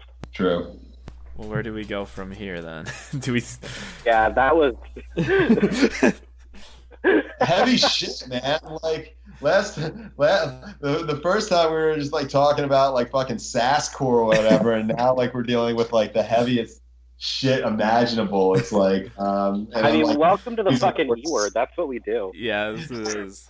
Like I'm choosing my words I'm like choosing my words very carefully to be able to explain the extremely nebulous ideas I have about like very nebulous topics. But I mean, I think you're right in that it's something that it's very difficult, if not impossible, to think about if you're going to listen to this kind of music and be someone who's engaged with it. Mm-hmm. Well, but as far as like where we go from here, shit, it's hard to say. I mean, I think that I oftentimes think about like the future and if it exists and like what it's going to look like, and because I think in the past couple of years, it's taken a huge amount of hits in a number of ways, with a lot of the bigger names being either canceled or breaking up, or the changes in music journalism itself. What's the future? You guys tell me. You're the ones out there. I mean, right now, the two biggest trends in emo are probably like weedmo, as people have called it, sparkle punk party emo, whatever. That's the one. I thought that was like last year's big thing. Is that still like we have a fucking Prince Daddy album coming out this year, so yes, I did see something along those lines. Yes, I do think it's gonna be on its way out soon, but that's what is like it's in a peak year, and maybe 2019 will end up being more of like a reinforcement year, and then it'll fall off. And then the other big thing is over in Screamo, you also have like the White Belt revival. The bands bringing back Fastcore and Screamo, whatever, are getting like quite a lot of steam. And shit. What are the White Belt revival bands I need to like have on my radar besides like See Space Cowboy or whatever? Wrist Meet Razor. Wrist? Are you kidding me? I mean, they're named after Usurp Synapse song. Like that's legit Screamo. But I know their name totally sounds like some shit you find in like 2006 Hot Topic. Like, but that's like the aesthetic they're going for, I think. Okay. Cool. I'm into it. Like, I mean, I really want. I want neon merch coming back. I want like neon colored DC candy high tops coming back. I want Plastic Osiris coming back. Honestly, if enough of this stuff happens, maybe we'll get a Blood Brothers reunion again. That's what I was fucking saying. Yeah, I was actually thinking because like now that the White Belt stuff is coming back, all that dance punk shit, like the Rapture and Hot Hot Heat, that came out of like Sassy Screamo. That's where it was born. So maybe we'll get the Steve Aoki's label is reuniting. So it's funny. I actually I thought about this a lot with just like thinking about like the Pretty Girls Make Graves record from that one that was on Lookout and Good Health in 2002, and I thought about like how dance punk, that was the thing in 2002, and you had like two separate versions of it. Like you mentioned, you have like the Rapture, who were like, once again, that is in the industrial complex on DFA, and they were it's more like dance music performed like punk in a way, but like you had your Hot Hot Heat and Pretty Girls Make Graves, who were punk music that was just danceable. And if that's Club Night is an example of a band that like brings that sort of aesthetic into 2019. And they have their new record coming out. I think that one will definitely bring a lot of names you haven't heard in a while into the conversation, and ones that I'd be excited to see talked about again, because I listened back to that stuff from 2002, even like the DC adjacent, like the stuff from like DC, like Les Savvy Fade. Black Eyes, and Nation of Ulysses and that stuff, yeah. Or no, I mean more like late 90s DC, like Dismemberment Plan, and like like that's like the real kind of like angular, like shirtless dudes, beards, that sort of thing. And maybe that stuff and maybe that stuff will come back as well. I think there's an interest for that sort of thing, because I think, and mind you, I'm like 38, so take this what you will. I think for the past couple of years we've really gone a bit too hard on the kind of strum like Pavement or Veruca Salt sort of sound, and or like Weezer, that sort of like, and maybe we just need more Archer's flow. Yeah, like we need more angular and spastic kind of stuff, like old Dismemberment Plan and like old Q and Not You and Pretty Girls Make Graves and that kind of stuff, like where it's just really, it's like emo sort of by default because they have like real yelpy vocals and like they don't know how to dress really on stage. So I don't know. You know what? I mean, let's just be honest. Find out Death from Above 1979 used to be a screamo band. They used to be a band called Black Cat 13. They played like Plot to Blow Up the Eiffel Tower-esque screamo. The Plot to Blow Up Eiffel Tower. That's a band who that there's a problematic band that I was thinking, like, what bands from the early 2000s would no way they would be like be accepted now. And I think that Death from Above, that's a band that was like, people always kind of knew there was some bad shit going on with them, and now it's more like, oh, they're like kind of a Proud Boys sort of band. Well, this band. I mean, is that true? I've never heard of this. I thought they were coming at it from like an explicitly like homoerotic, subversive kind of angle. Like Love in the Fascist Brothel has like a gay Nazi on the cover. I thought it was like thumbing their nose at that type of shit. I think very recently the guys in Death from Above 1979 were like involved with like Gavin McInnes, like Death from Above. I thought you were talking about Plot to Blow Up the Eiffel Tower. I'm sorry. No. I was wilding out. No, Death from Above 1979 is like you look back from that whole sort of era of like Vice bands, and it's like, they all turned out to be shitheads. Go fucking figure. It's like a band on Vice Records, and they all like to do coke. I don't know. It seems like you guys are much more knowledgeable about some of that stuff than I am. But it just kind of brings up like any scene has its problem people, because I think artists are problematic people for the most part. Even with like the bands that you hear about, of like, oh, they're so like, you'll find out they were, they're shitty to people, or they screw people over economically in some ways that wouldn't necessitate like, quote, cancellation. But sometimes like, oh wow, like they're kind of shitty, but that's maybe a part of the human condition. I don't know. Yeah, to me, there's always been a difference between like just bands kind of being shitheads and then like genuinely problematic behavior that should be not condoned. Absolutely, yeah. But once again, everyone has their own thing of like of why I can't listen to this band anymore, and it could be a number of things. Yeah. For example, if the band is just a bad band, that's my line. Yeah. Well, I mean that never hurts in terms of like, should I or not listen to this band? It's like, oh, they suck. Okay, well, fuck that then. Like I've been like fascinated with black metal lately, like the early '90s Norwegian black metal scene. Luckily for me, Lords of Chaos. Yeah, my girlfriend got us tickets to see it this Sunday. Lords of Chaos, but good. Lucky for me, like the music is like putrid, so I don't have to worry about like listening to problematic artists. But I am so in love with the fucking gossip and drama that went on in that scene. Everyone involved seems like really, really pathetic. But people got killed, man.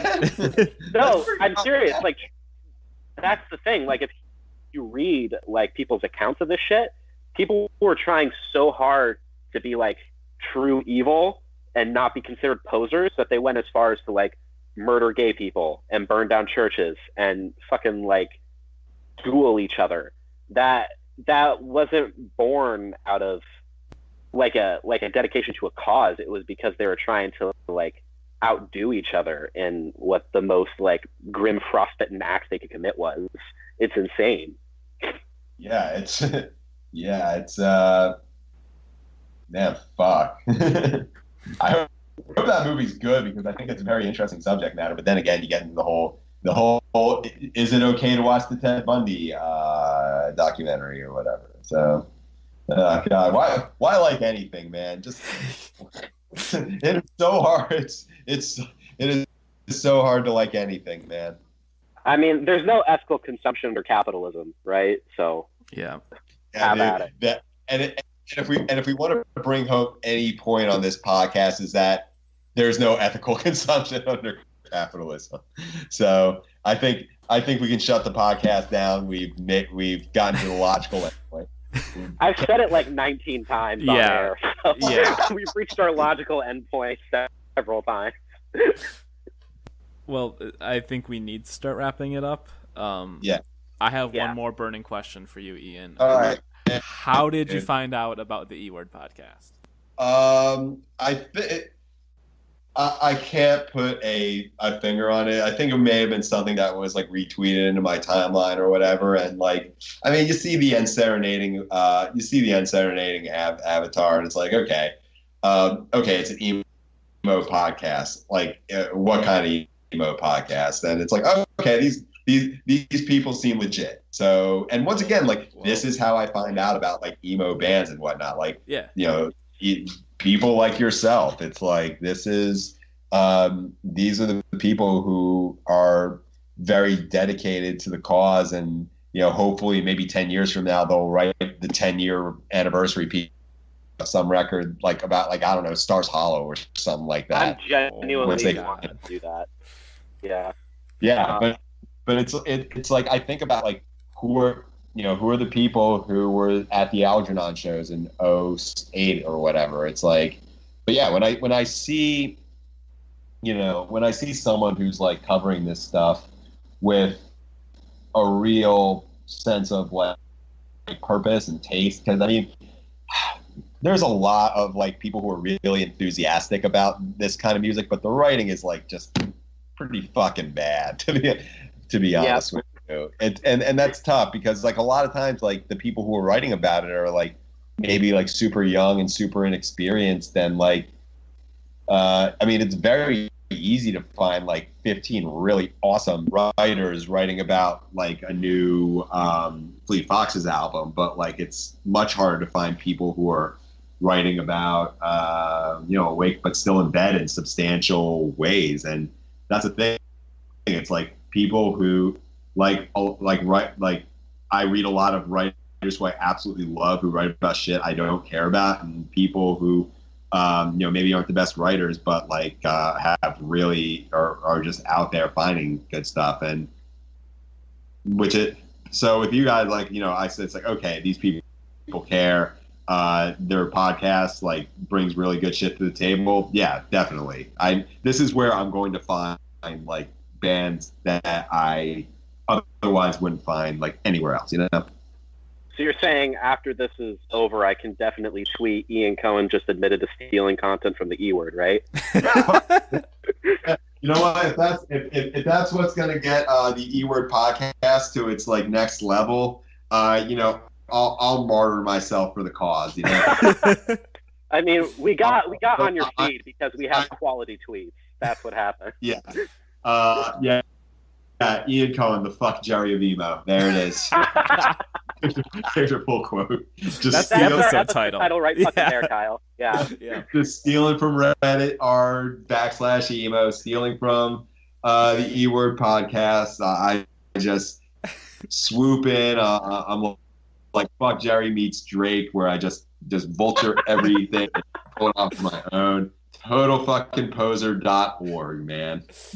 We're all just ripping off Soulja Boy, though. Title, right, Kyle? What? That entire quote is going to be the title, right, Kyle? Yeah. I'm going to have to rewind it and write it down shorthand just to get it, but yeah. Awesome. I really hope that fits within 280 characters. All right, y'all. Well, anyway, man, thanks so much for having me on. I'm looking forward to seeing how all this goes, man. Yeah, this is going to be good. We really, really appreciate having you on. This is like a dream come true for us, for sure. Awesome. And it's also like a really awesome thing to be able to be on a emo podcast and talk for like an hour and a half about like, or I guess combined like almost 3 hours about this stuff. And I was telling, yeah, it's really cool that people are out there like doing this stuff because, like I said before, man, despite what some people may put in my mentions, no one does this to be cool, man. Nobody like goes to like r/emo and like talks about white belt band because this gets them some sort of social cachet, man. Especially not me, being the age I'm in the position of the world I am, man. Yeah, why do you keep low-key calling me out? What do you mean? Oh, because I am the #1 white belt proponent on r/emo. Yeah, but I mean, like, are you doing this because, like, oh, this is going to totally advance my career as a journalist? I actively become less physically attractive every time I do it. Yeah, imagine being like my age and like in my realm saying, oh, what do you listen to? Deep breath, indie rock, sure. And then I have to do the soft lead in before you explain what emo is. I've had conversations at work where it's like, Screamo, isn't that like Slipknot? Anyway, so yeah, but these are also 18-year-old people who like do not know who Bob Dylan is, but they love them some Brockhampton and Billie Eilish. So